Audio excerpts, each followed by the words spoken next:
ಶಿರಾ ತಾಲೂಕಿನ ಕಳವರಹಳ್ಳಿ ಶ್ರೀ ಜುಂಜಪ್ಪ ಕ್ಷೇತ್ರದಿಂದ ಕುರುಬರಹಳ್ಳಿಗೆ ಹೋಗುವ 20 ಅಡಿ ಅಗಲದ ರಸ್ತೆ ಇದ್ದು ನೂರಾರು ರೈತರಿಗೆ ನಮ್ಮ ಜಮೀನಿಗೆ ಹೋಗಲು ಈ ರಸ್ತೆಯನ್ನೇ ಅವಲಂಬಿಸಿದ್ದಾರೆ. ಈಗಾಗಲೇ ರಸ್ತೆ ಅಭಿವೃದ್ಧಿ ಕಾಮಗಾರಿ ರೈತರೇ ಮಾಡ್ತಾ ಇದ್ದು, ರಸ್ತೆ ಮಧ್ಯೆ ಬರುವ ಚಂದ್ರಶೇಖರ್ ಮತ್ತು ದೇವರಾಜ್ ಎಂಬುವರು ತಮ್ಮ ತೋಟದಲ್ಲಿ ಹಾದು ಹೋಗುವ ರಸ್ತೆ ಕಾಮಗಾರಿಯನ್ನ ಮಾಡಲು ಅಡ್ಡಪಡಿಸುತ್ತಿರುವ ಕಾರಣ ರೈತರು ಆಕ್ರೋಶಗೊಂಡಿದ್ದಾರೆ. 2023ರಿಂದ ಸತತವಾಗಿ ಶಿರಾ ತಾಲೂಕು ತಹಶೀಲ್ದಾರ್ ಅವರಿಗೆ ಹಲವಾರು ಬಾರಿ ಕಂದಾಯ ಇಲಾಖೆಯ ನಕ್ಷೆಯಂತೆ ಕಳವರಹಳ್ಳಿಯಿಂದ ಕುರುಬರಹಳ್ಳಿಗೆ ಹೋಗುವ ರಸ್ತೆ ಸರ್ವೆ ಮಾಡಿಸಿ ಬಿಡಿಸಿಕೊಡುವಂತೆ ಮನವಿಯನ್ನು ಕೂಡ ಮಾಡಿಕೊಳ್ಳಲಾಗಿತ್ತು. ಕಂದಾಯ ಸರ್ವೆ ಅಧಿಕಾರಿಗಳು ಬಂದ ಸಂದರ್ಭದಲ್ಲಿ ಇಬ್ಬರು ರೈತರು ಕೂಡ ಬಿಟ್ಟು ಕೊಡುತ್ತೇವೆ ಎನ್ನುತ್ತಾರೆ. ಆದರೆ ಮರುದಿನ ಕಾಮಗಾರಿ ಮಾಡಲು ಬಿಡುವುದಿಲ್ಲ. ಈ ದಿನ ಕೂಡ ಕಂದಾಯ ವೃತ್ತ ನಿರೀಕ್ಷಕ, ಸರ್ವೆ ಅಧಿಕಾರಿ, ಪೊಲೀಸರವರು ರಸ್ತೆಗೆ ಅಡ್ಡಿಪಡಿಸಬಾರದು ಎಂದು ಸೂಚಿಸಿದ್ದಾರೆ. ಆದರೂ ಕೂಡ ಕಾಮಗಾರಿ ನಡೆಸಲು ಅಡ್ಡಿಪಡಿಸುತ್ತಿದ್ದಾರೆ.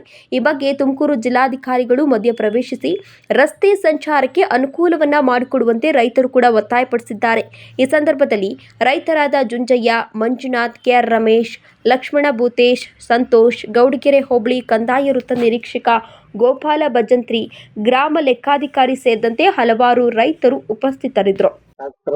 ಶಾಸಕರು ಅವರು ಸ್ಟಾರ್ಟಿಂಗ್ ಹೇಳ್ತೀನಿ ಕೇಳ್ರಿ. ಹೋದ ವರ್ಷ ನಮ್ಗೆ ಸ್ಕೂಲ್ ಬಿದ್ದಿತ್ತು, ನೋಡಕ್ ಮಾಜೂರಿ ಬಂದಿದ್ರು. ನಾನು ಒಂದ್ 2-3 ಸಾರಿ ಮನವಿ ಕೊಟ್ಟಿದ್ದೆ. ಅಗ್ಗಾಗಲ ರೋಡ್ ಹೇಳ್ತೀಯಲ್ಲ, ಜಾವತ ನಡಿಯ ಹೋಗೋಣ, ಕೊಡಿ ಹೇಳ್ಕೊ ಜಿಂಜಪ್ಪ ಹುಡುಗರು ರೋಡ್ ಐತಿ ಅಂತ ಹೇಳಿ ನಡಿಯ ನೋಡೋಣ ಅದು ಸೀದಾ ಅಲ್ಲಿಗೆ ಕರ್ಕೊಂಡು ಹೋದ್ರು. ಅವರು ಓನರು ಒಬ್ರು ಹೆಣ್ಮಕ್ಳಿದ್ರು. ಕರೆದ್ರು, ಏನಮ್ಮ ನಕಾಶೆ ರೋಡ್ ಐತಿ ಬಿಡು. ಸರ್ ನಮ್ಗೆ ಏನು ಗೊತ್ತಿಲ್ಲ, ನೋಡಮ್ಮ ರೋಡ್ ಐತಿ, ಅವ್ನು ಸುಳ್ಳು ಹೇಳಲ್ಲ. ಈಗ ನಿನ್ ಹೊಲ ದ್ವಾನ ಆಗದ ಬೇಡ, ಸೈಡ್ ನ ಮಾಡ್ಕೊಂಡು ಹೋಗು ಅಂತಂದ್ ಹೇಳಿದ್ರು. ಅವ ಅಮ್ಮನು 1 ವರ್ಷ ಸತಾಯಿಸ್ತು ನಮ್ಮನ್ನ. 1 ವರ್ಷ ಸತಾಯಿಸಿ ಲಾಸ್ಟಿಗೆ ಅಂತಿಮಕ್ಕಾದಾಗ ಯಾರು ಅರ್ಜಿ ಕೊಟ್ಟು 4 ತಹಸೀಲ್ದಾರ್ ಹೋದ್ರು. ಇವ್ರು 5ನೇರು ತಹಸೀಲ್ದಾರ್. ಇವ್ರು ನಾವು ಅರ್ಜಿ ಕೊಟ್ಟ ಮೇಲೆ 2023 ಇವ್ರು ಬಂದಾಗ ಸರ್ವೆ ಬಂದ್ ಮಾಡಿರು. ಆ ಅಮ್ಮ ಒಪ್ಲಿಲ್ಲ. ಇಲ್ಲ ನಾವು ಬಿಡಕ್ಕಾಗಲ್ಲ, ಸೈಡಿಗೆ ಬಿಡ್ತೀವಿ ಅಂತ. ಇಲ್ಲ ನಾನು ಆಕಾಶಗೆ ಬಿಡ್ಬೇಕು ಅಂತ ಹಠ ಮಾಡಿದಾಗ ತಹಸೀಲ್ದಾರ್ ಖುದ್ದಾಗ್ ಬಂದು, ಬೇಡ ಅನ್ಯಾಯ ಆಗುತ್ತೆ, ಅದೆಲ್ಲ ಪೈಪ್ ಲೈನ್ ಅದು ಐತೆ, ಬೇಡ ನಿನ್ಗೇನು ಸೈಡ್ನಾಗೆ ಮಾಡಿ ಕೊಡ್ಸೋ ಜವಾಬ್ದಾರಿ ನಂದು ಅಂತ ಹೇಳಿರು. ಹೇಳೋ ಹೊತ್ತಿಗೆ ನಾವ್ ಇವಾಗ ಅವರು ಪಾಪ ಅಲ್ಲಿ 2 ಕಡೆ ಹಳ್ಳ ಬರುತ್ತೆ, 2 ಕಡೆಗೂ ಕಣ್ಣಿಗೆ ಕೊಟ್ಟವ್ರಿ. ಕಣ್ಣಿಕ್ಕವ್ರಿ. ಈಗ ರೋಡ್ ಮಾಡೋದು ಒಂದೇ ಇರೋದು. ಈಗ ನಮ್ ಜೆಸಿಪಿಗೆ ಅವರೇ ಕಾಯ್ತಾ ಇದಾರೆ. ಜೆಸಿಪಿ ಪುರ್ಸತ್ತಿಂದ ಹೋಗಿಲ್ಲ. ಈ ಉಳಿದಾರ ಇವ್ರು ಬಿಡ್ಬೇಕೀಗ. ನಾವ್ ಯಾರಿಗೂ ಅನ್ಯಾಯ ಆಗಕ್ ನಾವ್ ಹೇಳ್ತಾ ಇಲ್ಲ ಸರ್. ನಿಮ್ಗೆ ನಿಮ್ ಜಮೀನ್ದಾರ್ಗೆ ಎಲ್ಲ ಅನುಕೂಲ ಆಗುತ್ತಾ? ಒಬ್ಬ ತಾಲೂಕ್ ಅಧಿಕಾರಿಗಳು ಎಲ್ಲಾ ಹೊಲಕ್ಕೂ ಹೋಗಿ ಹೇಳಕ್ ಆಗುತ್ತಾ? ಏನೋ 1 ಹೊಲ 2 ಹೊಲ ಬಗೆಹರಿಸಬಹುದು. ನಾವು ಅದಕ್ಕೆ ಅವ್ರನ್ನೇ ಆಗಾಗ ನಾವು ಅವ್ರ ಕಣ್ಣಿಕ್ಕಿರ ಏನಂತಾರೆ ಹೇಳು, ಎಲ್ಲ ಹೊಲಕ್ಕೂ ಹೋಗಕ್ ಆಗುತ್ತೆ? ಒಬ್ಬ ಮಗಳ ಒಂದ್ಸತಿ ನೋಟಿಸ್ ಇಶ್ಯೂ ಮಾಡಿದ್ರು. ಅವಾಲು ಸಮೇತನ ಅವ್ರು ಬಂದು ಎಲ್ಲಾರ್ಗು ಬಂದಾಗ ನಾವು ಎಲ್ಲ ನೋಟಿಸ್ ಎಲ್ಲ ತಗೊಂಡೋಗಿ ಕೊಟ್ಟಿದೀವಿ. ಈ ತೋರ್ಸಿ ಗಳಪಿನ ತಿಂತಾರು ಅಂತಾನ. ತಿರ್ಗ ಆಮೇಲಿಂದ ನೀವೇ ತೆರವುಗೊಳಿಸ್ರಿ ಅಂತ ನಾವೇ ಕೊಟ್ವಿ. ನಾವ್ ತೆರವುಗೊಳಿಸ್ರಿ ಅಂತ ಕೊಟ್ಟಾಗ ಅವರೇ ಬಂದ್ ಹೇಳಿರುನು ಬಿಡ್ತಾ ಇಲ್ಲ ಅಂದ್ರೆ ಇದು ಯಾರು ಕ್ರಮ ತಗೋಕ ಅವ್ರು ತಾಮ್ಲೇಳು. ಇವ್ರ ರೋಡ್ ಮಾಡಿದೀವಿ, 4 ಗಿಡ ನಾನು ಒಬ್ಬ ಗ್ರಾಮ ಪಂಚಾಯತಿ ಗಿಡ ಕಿದ್ರೆ ನಾನು ಕೇಳು ಅಂತಾರೆ. ಈಗ ಅವ್ರು ಹೇಳ್ಯಾರ 4 ತೆಂಗಿನ ಮರ ಹೋಗ್ತಾ ಇವ್ರದಾಗಿ ಬಿಟ್ಟಿದೀವಿ. ಇನ್ನೊಂದು ಅವ್ರ ಅಲ್ಲಿ ರೋಡ್ ಆಗೈತೆ. ಅವ್ರೇನ್ ಹೇಳಿದ್ದು, ನೋಡಪ್ಪ ಎಲ್ಲಾರು ಕಿತ್ತು ನಂದು ಕಿತ್ಕೊಂಡು ಹೋಗು, ಇಷ್ಟೇ ಕೇಳೋದು ಅವ್ರು.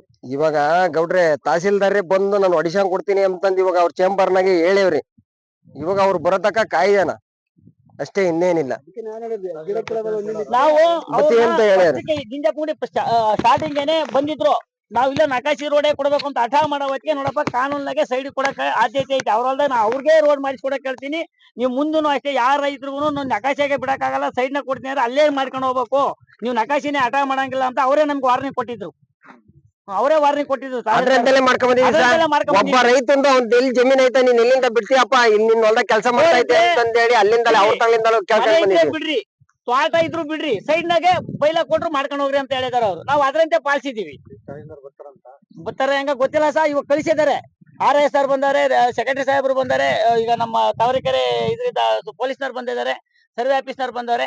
ಇವತ್ತು ಲಾಸ್ಟ್ ಬಿಡಿಸ್ಕೊಟ್ರೆ ಕೊಡ್ದಿರಿ, ಇವ್ರ ಹೆಸರಿ ಮೇಲೆ ನಿಂತ್ಕೊಂಡ್ಬಿಡ್ಲಿ. ಅಲ್ಲೇ ನಾವಿನ್ ನೋಡಾಡಕ್ಕಾಗಲ್ಲ, ನಮ್ಮ ತರಲೆ ಅಂತಂದ್ರೆ ಕಟ್ಬಿಟ್ಟಾರೆ. ಒಂದೇ ಸರ್ ಮಾಡಿರೋ ಏನ್ ಹೇಳ್ತಾರೆ, ಅದು ಹೇಳಿದ್ನಲ್ ಸರ್, ನೀವೇ ನೋಡಿರಲ್ಲ.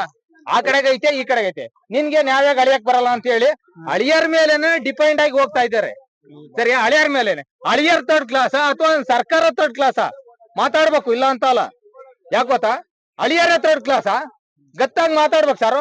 ಮಂಜುನಾಥ್ ಸರ್ ಮಾತಾಡಿದ್ರು, ನಾವ್ ತಪ್ಪಾದ್ ಮಾತಾಡಲ್ಲ, ಗತ್ತಾಗಿ ಮಾತಾಡ್. ನಾನು ಅವ್ರ ಪರಲ್ಲ, ಗತ್ತಾಗಿ ಮಾತಾಡ್ಬಿಟ್ಟು ಮಾಡಿರೋ. ಇವತ್ತು ಹೋಗಿ ಕಡಕಾಗ ಅವ್ರನ್ನ ಹೋಗಿ ಸರ್ವೆ ಮಾಡಿ ಅವ್ರ ಕಂಪ್ಲೀಟ್ ಆಗಿ ಎಲ್ಲಿ ಹೋಗುತ್ತೋ ಅಷ್ಟು ಜಾಗ ಬಿಡಿಸ್ಕೊಟ್ಟು ಬರ್ರಿ ಅಂತ ಕಳಿಸಿದಾರೆ. ಈ ಸರ್ವೆ ಆಫೀಸರ್ ಏನ್ ಹೇಳ್ತಾರೆ, ಹೇಳಪ್ಪ ಇಲ್ಲಿ ಹೋಗುತ್ತೆ, ಎಲ್ಲಿಗೆ ಹೋಗುತ್ತೆ ಅಲ್ಲಿಗೆ ಹೋಗುತ್ತೆ. ಆ ತರ ಮಾತಾಡ್ಬಾರ್ದು ಸರ್. ನಮ್ಮ ತರಲೆ ಅಂತಾರೆ, ಲೈಸೆನ್ಸ್ ಕೊಡು, ನಾನೇ ಮಾಡಿಸ್ತೀನಿ ಅಂತಾರೆ. ಆಮೇಲೆ ನೀನ್ ರೋಡ್ ಮಾಡಿ ಸಕ್ ಬಂದಿದ್ರೆ ಒಂದು ಲೈಸೆನ್ಸ್ ಕೊಡು ಅಂತಾರೆ. ನಮ್ ಲೈಸೆನ್ಸ್ ಇಲ್ಲ ಸರ್ ಅಂತ ಹೇಳಿ ನಾವು ಈಗ ನೋಡಿ ಈತ ಇನ್ನೊಬ್ಬ KP ರಮೇಶ ರೈತ ಸರ್ಕಾರನೇ 10 ಸಾವಿರ ಹಾಕೊಂಡು ನಾವು ರೋಡ್ ಸರ್ಕಾರನೇ ಹೇಳುತ್ತೆ ರೈತನ ಬೆನ್ನೆಲುಬು ಅಂತ ಸರ್ಕಾರ ಹೇಳುತ್ತೆ. ರೈತರಿಗೆ ಯಾವುದೇ ತರ ಬೆನ್ನು ಇದಿಲ್ಲ. ಆ ಲೆಕ್ಕಾಚಾರನೇ ಬಿಟ್ರೆ ಇನ್ಯಾವ್ದು ಮಾತಾಡಕ್ ಹೋಗಲ್ಲ, ಮಾಡಲ್ಲ ಕೆಲ್ಸ. ನಮ್ಗೆ ಅವ್ರದೊಂದು ಕುಂಟೆ ಜಮೀನ್ ಬೇಡ, ಸರ್ಕಾರಿ ರೋಡ್ ಏನಾನ ಇದ್ರೆ ಕೊಡ್ರಿ, ಇಲ್ದ್ರೆ ಬೇಡವೇ ಬೇಡ ಅಂದ್ರೆ ಬೇಡವೇ ಬೇಡ. ಬೇಡ ನಮ್ಗೆ ಅಷ್ಟೇ ಬೇಕಾಗಿರೋದು. ನಾವು ರೋಡ್ ಕೇಳಕ್ ಹೋದಿವಿ, ಕಡಿತೀವಿ. ಅದ್ ಯಾರ ನನ್ನ ಮಕ್ಳು ಬರ್ತಾರೆ, ಇಲ್ಲಿ ಯಾರು ಬರ್ತಾರೆ ಅಂತಂದ್ರೆ ನಾವು ಏನೋ ಈ ಮನೆ ಮಠ ಇದ್ರೆ ಸೈಡ್ ನ ಕೊಡ್ಲಿ, ನಾವ್ ಅಲ್ಲೂ ರೆಡಿ ಇದೀವಿ ಮಾಡ್ಕೊಂಬಕ್ಕೆ. ನಮ್ಗೇನು ಆದಿ ಬೇಕು, ಅವ್ರನ್ನ ಹಾಳು ಮಾಡಿ ನಾವು ಆದಿ ತಗೊಂಡೋಗ್ಬೇಕು ಅಂಬುದು ನಮ್ಮ ಎದೆಗೂ ಇಲ್ಲ. ಅಷ್ಟೇ ನಮಗೆ ಬೇಕಾಗಿರೋದು. ಯಾರು ಮಾತಾಡ್ತಾರೆ ಇಲ್ಲ ಸರ್, ನಾವು ಹೇಳ್ತೀವಲ್ಲ, ಇದುವರೆಗೂ ನಾವು ರೋಡ್ ಕಾಂಟ್ರಾಕ್ಟ್ ಆಗಿ ಇವ್ರು ಹೇಳ್ದಂತೆ ಇಲ್ಲೇ ಇದಾರಲ್ಲ, ನೀವು 5-6 ಜನ ಯಾರು ಸೇರ್ಕೊಂಡು ಮಾತಾಡಲ್ಲ? ಮಾಡ್ತಾ ಇದೀವಿ. ಒಂದು ವೇಳೆ ಹತ್ತಿ ಗಿಡ 3 ತಿಂಗಳು 6 ತಿಂಗಳು ಬರೋ ಹತ್ತಿ ಗಿಡ ಇದ್ರ ಸಮೇತ ಸೈಡ್ ನಾಗೆ ಬಂದಿದೀವಿ. ಬಂದಿದ್ದೀವಿ. ಯಾಕೆ ಗೊತ್ತಾ, ಅನುಕೂಲ ನಾವು ಅವ್ರಿಗೆ ಹೇಳಿದ್ವಿ ಸರ್, ಬಿಟ್ಕೊಂಡ್ ಕೊಡ್ಲಿ. ನಾವ್ ಅವ್ರಿಗೆ ಹೇಳಿದೀವಿ, ನೋಡಪ್ಪ ಹತ್ತಿ ಗಿಡ ಅನುಕೂಲ ಆದ್ಮೇಲೆ ಆದ್ಮೇಲೆ ನೀನೇ ಮಾಡ್ಕೊಂಡ್ ಕೊಡಪ್ಪ, ನೀನೇ ಬಿಟ್ಕೊಂಡ್ ಮಾಡ್ಕೊಡು ಕೊಡು ಅಂತ ಅಂತ. ಹೇಳಿದೀವಿ. ಒಂದೇ ಅವ್ರಿಗೆ ಸಾಲ್ ಮಾರ್ಗ ತೋರ್ಸ್ಕೊಂಡ್ ಬಂದಿವಿ. ಒಂದೇ ಸಾಲ್ 100ರಿಂದ 150 ಗಿಡ ಇರುತ್ತೆ, ಅಷ್ಟೇ ಬರ್ಲಿ ಹೇಳಿ. ಬೇಡ ಅಂತ ನಾವು ತೊಂದ್ರೆ ಮಾಡಿಲ್ಲ, ಸೈಡ್ ನಾಗೆ ನಾವು ಬಂದಿದೀವಿ, ಅನುಮತಿ ಕೊಟ್ಟಿದ್ವಿ ನಾವು ರೈತರಿಗೆ. ಇದ್ದಿದ್ರಾಗ ನಮ್ಗೊಂದ್ ಸ್ವಲ್ಪ ಅವಕಾಶ ಮಾಡ್ಕೊಂಡ್ ಕೊಡ್ಬೇಕು. ಈಗ ಅವ್ರೇನ್ ಹೇಳೋರು, ಗಿಂಜಪ್ಪನ ದೇವಸ್ಥಾನ ಬಿಡ್ಸಿದ್ದೀವಿ ಸರ್. ಅಲ್ಲಿದ್ದ ರೋಡ್ ಮಾಡಿದೀವಿ, ಈಗ ಇವ್ರು ಬಿಡಂಗಿಲ್ಲ. ಈಗ ಏನ್ ಹೇಳ್ತಾರೆ, ಏನ್ ಕಾಲ್ ಕುಡ್ದಿದ್ದಾರೆ ತಾಂಬರಕ್ ಹೋಗಿ ನೀನು ಅಂತ ಕೇಳ್ತಾರೆ. ನಾವ್ ಏನ್ ಕಲ್ಗುಟ್ಟಕ್ ಹೋಗುತ್ತೆ ಅಂತ ಏನ್ ಕಾಲ್ ಕುಡ್ದಿದ್ದ ರೋಡ್ ತರಕ್ ಆಗುತ್ತೆ ಅಂತ ನಾನು ಅಷ್ಟೊಂದು ಬಚ್ಚಿದೀವಿ. ನಾವು ನಮ್ಮೂರ್ ಸರಿ ನಮ್ಮೂರ್ ಜನ ಚೆನ್ನಾಗಿರ್ಲಿ ಅಂತ ನಾವು ಜವಾಬ್ದಾರಿ ತಗೊಂಡು ಮಾಡಕ್ ಹೋಗಿದ್ವಿ. ನಾವು ಓಡಾಡ್ಬೇಕಾಯ್ತು ಹೊಲ್ದಾಗ, ಅದಕ್ಕೋಸ್ಕರನ ಅಷ್ಟಕ್ಕೋಸ್ಕರ ಒಳ್ಳೆ. ಈಗ ಹೋಗು ಅಲ್ಲಿದ್ದ ತಗೊಂಬ ರೋಡ್, ಅದನ್ನ ಮಾಡ್ಕೊಂಬಂದ ಮೇಲೆ ನಾನ್ ಬಿಡ್ತೀನಿ ಅಂತಾರೆ. ಇವ್ರ ಜಮೀನ್ ಲೆಕ್ಕ ಐತೆ, ಇದ್ದರ ಜಮೀನ್ ಲೆಕ್ಕ ಇಲ್ಲ ಸರ್. ಮತ್ತೆ ಇದ್ದರಿಗೆ ಮನೇಲಿ ಇದ್ದರ್ ಮಾತ್ರ ಜಮೀನು, ಇವ್ರ ಮಾತ್ರ ಜಮೀನು, ಇದ್ದರ ಜಮೀನ್ ಅಲ್ವಾ? ಇವ್ರು ಬಿಡ್ತಾರೆ, ಅದೇಂಗ್ ಬಿಡ್ತಾರೆ ಇವ್ರು? ಆಮೇಲೆ ಸಹ ರೋಡ್ ಆದ್ಮೇಲೆ ವ್ಯಾಲ್ಯೂ ಆಗೋದ್ ಇವ್ರಿಗೆ ಜಮೀನ್ಗೆ, ನಮ್ಮಪ್ಪನಿಗೆ ಏನು ಅನುಕೂಲ ಆಗಲ್ಲ.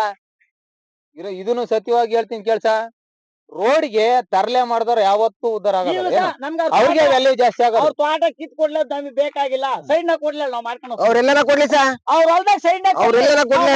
ನಮ್ಗೆ ರೋಡ್ ಬೇಕು ಅಷ್ಟೇ. ನಮ್ಗೇನ್ ಅವ್ರ ತೋಟ ಹಾಳು ಮಾಡ್ಕೊಂಡ್ ಕೊಡ್ರಿ ಅಂತ ಇಲ್ಲ, ಅವ್ರ ಮನೆ ಹಾಳು ಮಾಡ್ಕೊಂಡ್ ಕೊಡ್ರಿ ಅಂತ ಕೇಳ್ತಾ ಇಲ್ಲ. ಅವ್ರು ಚೆನ್ನಾಗಿರ್ಲಿ, ತೀರಾ ನಾವ್ ಹಾಳಾಗೋದ್ರು ಹೋಗೋಣ, ಅವ್ರು ಚೆನ್ನಾಗಿರ್ಲಿ. ರೋಡ್ ಕೊಡ್ಲಿ, ಸೈಡ್ ನಾಗೆ ಕೊಡ್ಲಿ, ನಾವು ಹೋಗಕ್ ರೆಡಿ ಇದೀವಿ. ನಮ್ದೇನಿಲ್ಲ ಅಭ್ಯಂತರ.